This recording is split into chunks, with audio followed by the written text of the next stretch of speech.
Welcome to the Startup Funding Espresso. I'm Hall T. Martin, where we talk about how to raise funding and invest in startups and the time it takes to drink an espresso. If you have a question about startup funding or investing, please go to the website, startupfundingespresso.com, and type in your question into the chat bot in the lower right corner to receive an answer. I hope you enjoy this episode.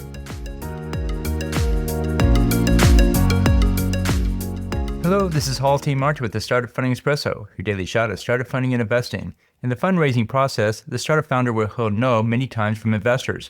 For the founder, this can be painful as the startup is their baby. Investors will say no often and in many different ways. Some articulate it in words, while others demonstrate it in their actions. The founder needs to have a thick skin because not everyone will get it. Consider these points when hearing a no.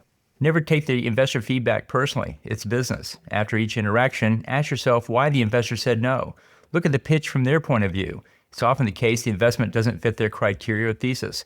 Some investors have finished their fund and cannot take on any more investments. Other investors don't understand the space or how that part of the industry works. Still others are unsure of the technology behind the startup and want to see more proof. Each interaction with an investor provides a lesson to learn. Having a thick skin helps. Thank you for joining us for the Startup Funding Espresso, where we help startups and investors connect for funding. Let's go start listening to today.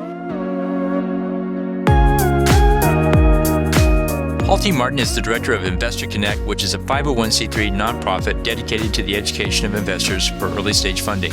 All opinions expressed by Hall and podcast guests are solely their own opinions and do not reflect the opinion of Investor Connect. This podcast is for informational purposes only and should not be relied upon as a basis for investment decisions.